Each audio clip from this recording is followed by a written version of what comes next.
10 दिन, 10 सवाल और 4 गुनहगार। 10 साल पहले एक बस थी और 10 साल बाद एक कार।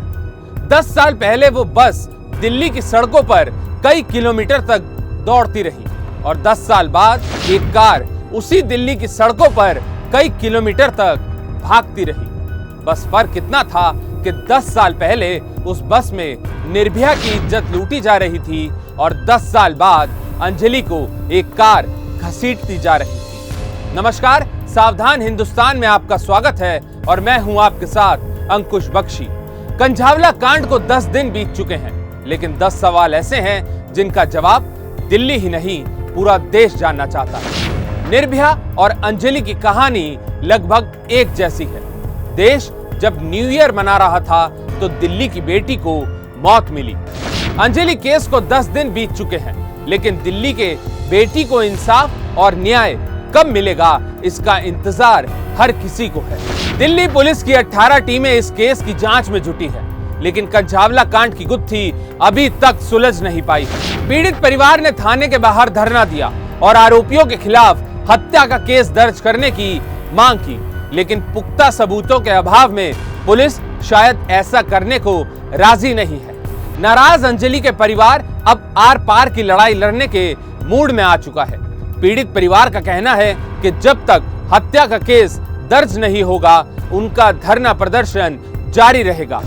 3 थानों की पुलिस, 12 किलोमीटर का दायरा, पुलिस की 9 पीसीआर वैन और कागजों पर ही सही दिल्ली वालों की हिफाजत के लिए गश्त करती दिल्ली पुलिस। इन सब के बीच एक कार में 4 हैवान 20 साल की एक लड़की को देश की राजधानी एक पथरीली सड़क पर पूरे 12 किलोमीटर तक पहियों के तले रौंदते रहे, घुमाते रहे। कब लड़की की मौत हुई, किस पल वो लाश बन गई और कैसे वो लाश एक कार के पहिए के नीचे फंसकर लगभग 2 घंटे तक पथरीली सड़क पर भागती रही, ये सब कुछ 3 थानों की पुलिस नहीं देख सकी। गाड़ी ने कई बार यू टर्न लिया, लेकिन ना तो पीसीआर और ना कोई पुलिस नाके पर तैनात जवान उसको देख सका। ऐसे में पुलिस की कार्यशैली और इस केस को लेकर बार बार बदल रहे बयान के साथ उसकी थ्योरी पर लगातार सवाल उठ रहे हैं। सवाल यह भी उठ रहा है कि क्या पुलिस से इस केस में गलतियां हुई। चश्मदीद ने दावा किया कि पुलिस को उसने कॉल किया, लेकिन कोई पीसीआर वैन और पुलिस का जवान घटनास्थल पर नहीं पहुंचा। किसी पुलिस वाले ने उस गाड़ी को नहीं रोका जिसके नीचे अंजलि फंसी हुई थी। दिल दहला देने वाले कंझावला कांड पर दिल्ली पुलिस का कहना है कि वो गुनाहगारों को कड़ी से कड़ी सजा दिलवाएगी, मगर साथ ही वो ये भी कहती है कि आरोपियों का इरादा अंजलि की हत्या या कत्ल करने का नहीं था। इसलिए यह पूरा मामला गैर इरादतन हत्या का है, यानी आईपीसी की धारा 304 के तहत 10 साल की सजा का प्रावधान और इसमें अधिकतम सजा उम्र कैद होती है। पुलिस की इस थ्योरी से पीड़ित परिवार और दिल्ली महिला आयोग संतुष्ट नहीं है। उसका कहना है कि यह हादसा नहीं बल्कि हत्या है। मेरी ये रिकमेंडेशन है केंद्र सरकार को कि ये केस तुरंत दिल्ली पुलिस से लेके सीबीआई को ट्रांसफर कर देना चाहिए, क्योंकि अभी तक जो दिल्ली पुलिस ने जांच करी है इस केस में, वो मेरे हिसाब से बिल्कुल चिंताजनक है और संतुष्ट करने वाली नहीं है।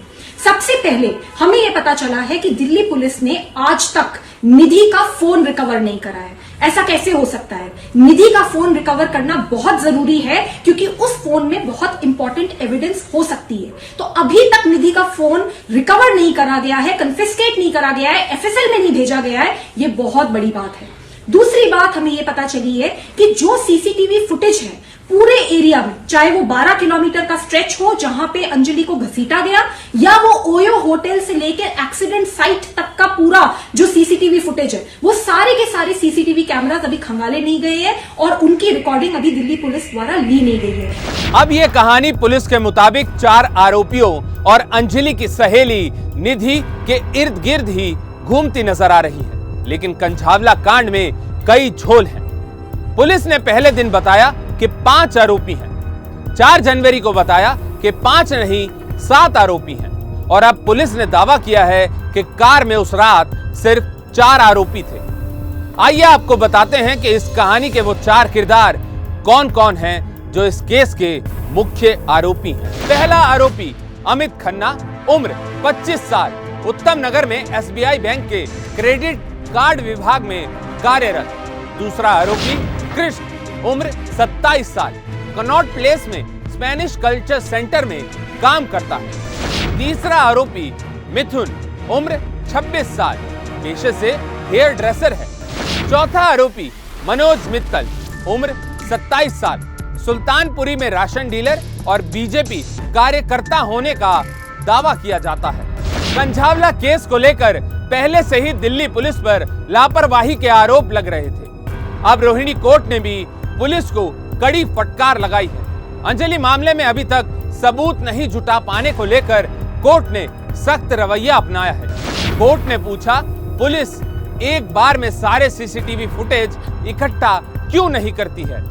क्या पुलिस सबूतों से छेड़छाड़ के इंतजार में बैठी है? कोर्ट ने जांच की स्पीड पर भी सवाल खड़े किए हैं। रोहिणी कोर्ट ने सभी आरोपियों को 14 दिन की न्यायिक हिरासत में भेज दिया है। पुलिस ने सुनवाई के दौरान कोर्ट में बताया कि उन्हें कंझावला कांड से जुड़े सिर्फ 6 सीसीटीवी फुटेज ही अब तक मिले हैं। खबरों की माने तो पुलिस की छानबीन में 5वां शख्स दीपक आरोपी था ही नहीं। वो महज अपने भाई अमित को बचाने के लिए उसका इल्जाम अपने सिर ले रहा था। उधर इस केस में आरोपियों की मदद करने वाले अंकुश को रोहिणी कोर्ट से जमानत मिल चुकी है। हालांकि कंझावला कांड के बाद पुलिस ने 1 जनवरी को 5 आरोपियों को अरेस्ट करने का दावा किया था। 2/22 पर पहला कॉल आया था उनके पास पीसीआर पे, जिसने बताया, आई विटनेस ने बताया कि एक लड़की गाड़ी के अंदर फंसी हुई है, उसे घसीट के गाड़ी लेके जा रही है। पर 4:30 बजे तक दिल्ली पुलिस ने इस केस पे कोई कार्यवाही नहीं करी और जब 4:15 बजे एक और कॉल आई पीसीआर पे, जिसने बताया कि लड़की की लाश नग्न पड़ी है, तब जाके पीसीआर वहां पे पहुंचती है। तो मेरे हिसाब से जो ये ऑफिसर्स हैं जिनकी गलती थी, उन सबको आइडेंटिफाई करके उनको सस्पेंड करना चाहिए और ये पूरा का पूरा केस सीबीआई को ट्रांसफर कर देना चाहिए। देश की सबसे हाईटेक पुलिस, 10,000 करोड़ रुपए से ज्यादा का सालाना बजट और करीब 90,000 जवान। लेकिन सच्चाई ये है कि हर 600 दिल्ली वालों पर सिर्फ एक पुलिस वाला है। हर साल 31 दिसंबर की रात दिल्ली की सड़कों पर दिल्ली पुलिस की सबसे ज्यादा गश्त होती है। लेकिन सवाल उठ रहे हैं कि 12 किलोमीटर के रास्ते से पुलिस वाले कहां नदारत हैं? क्या नए साल के जश्न और सुरक्षा के नाम पर सिर्फ खास इलाकों की चौकसी होती है? बाकी दिल्ली को भगवान भरोसे छोड़ दिया जाता है। दिल्ली पुलिस को इस बात का इल्म था कि चश्मदीद के खुलासे के बाद उसकी वर्दी पर उंगलियां उठेंगी। इसके बाद में अपनी साख बचाने की खातिर दिल्ली पुलिस ने गलतियां करनी शुरू कर दी। बिना फॉरेंसिक जांच और पोस्टमार्टम रिपोर्ट के ही उसने अपनी तरफ से यह डिक्लेयर कर दिया था कि कार में सवार लड़के और उनकी शिकार बनी लड़की एक दूसरे से अनजान थे। ये एक रोड एक्सीडेंट का मामला है, ये दावा दिल्ली पुलिस ने किया। लड़की के साथ कोई रेप नहीं हुआ। इन सब के बीच कई सवाल उठते हैं। स्कूटी और कार का एक्सीडेंट कैसे हुआ? आखिर ये लड़की कार के पहिए तक कैसे पहुंची? क्या लड़की के साथ कुछ और भी हुआ था? बार बार कार एक ही इलाके में क्यों घूम रही थी? अंजलि की सहेली और चश्मदीद निधि के आरोपियों से कोई तार जुड़े हैं? पुलिस ने अब तक इस केस में चार्जशीट दाखिल क्यों नहीं की है? कोर्ट में सुनवाई, पूछताछ का दौर और तफ्तीश में जुटी पुलिस। लेकिन बड़ा सवाल यह है कि अंजलि को न्याय कब मिलेगा? सावधान हिंदुस्तान में आज के लिए बस इतना ही। ऐसी ही तमाम खबरों को देखने के लिए आप हमारे चैनल को लाइक और सब्सक्राइब जरूर करें। आपसे फिर होगी मुलाकात अपराध जगत से जुड़ी एक नई कहानी के साथ। तब तक के लिए सावधान रहिए, सुरक्षित रहिए और बने रहिए लाइव हिंदुस्तान के साथ।